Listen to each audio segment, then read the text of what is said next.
May I request protocol to escort His Excellency? His Excellency, Prime Minister of the Islamic Republic of Pakistan. And I invite him to address the General Assembly. Bismillah ar-Rahman ar-Rahim.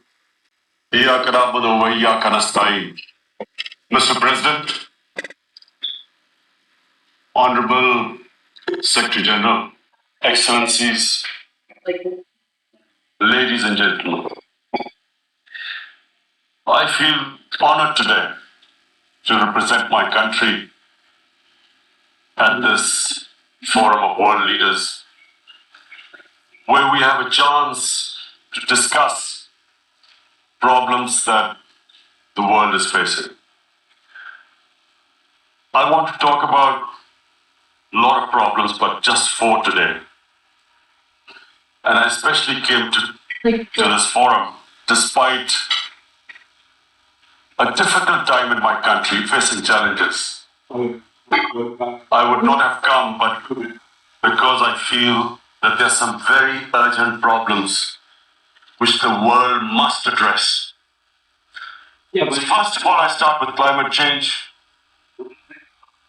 So many leaders have talked about climate change.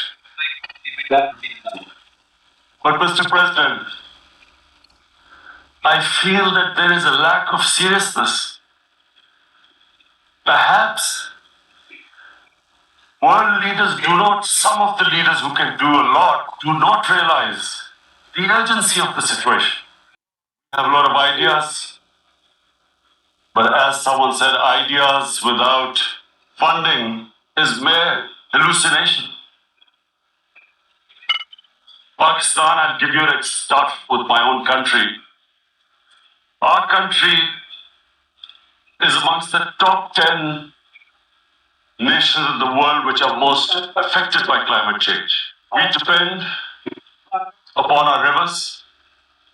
We are mainly an agricultural country. And 80% of the water in our rivers comes from our glaciers. The glaciers not just on the Pakistani side, even India. The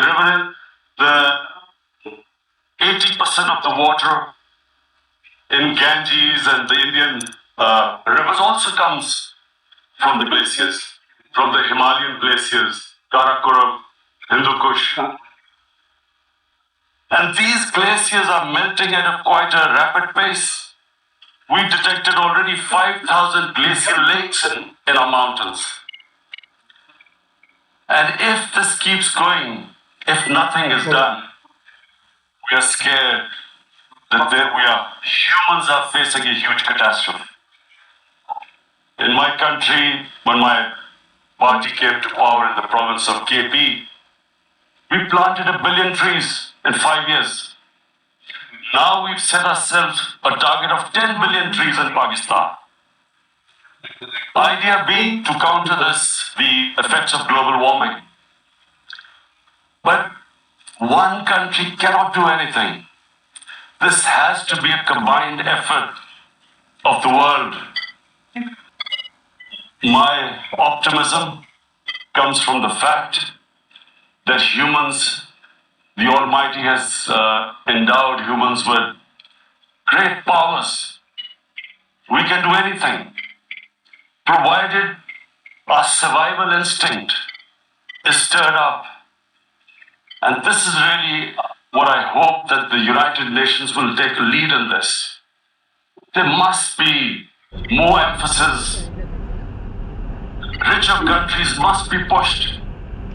Countries that mainly are responsible for greenhouse gas emissions. They must be pushed because our country contributes a minuscule amount to greenhouse gases. So I feel that the United Nations must take leadership in this. My second issue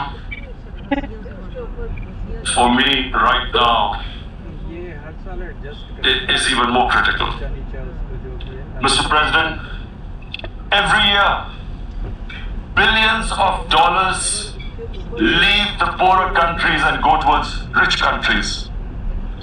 Billions of dollars siphoned off by the ruling elites of the developing world. And they find their way into Western bank accounts, offshore accounts, tax havens, expensive properties hidden behind companies bought in Western capitals. Mr. President, this is devastating the developing world. This is causing more poverty, deaths. It's impoverishing the developing world. The difference between rich and poor countries is growing because of this. Money laundering, which happens because money leaves the poorer countries into rich countries, is not treated the same as, for instance, money from drugs or So he was saying terror financing. The seriousness which terror financing and money from like overseas drugs, the way it is treated, it's not the same. The way the poor countries are being plundered by their elites. It's not happening. In my country, when I took charge of our government a year back, in the 10 years preceding that, our total debt went up 4 times. The debt we had accumulated in 60 years, just in 10 years it went up 4 times. As a result, the total revenue we collected in 1 year, half of it went into debt servicing. How are we going to spend money on a human being, 220 million people, when half the money is going into debt servicing? Because our country was plundered by the elites, the ruling elite.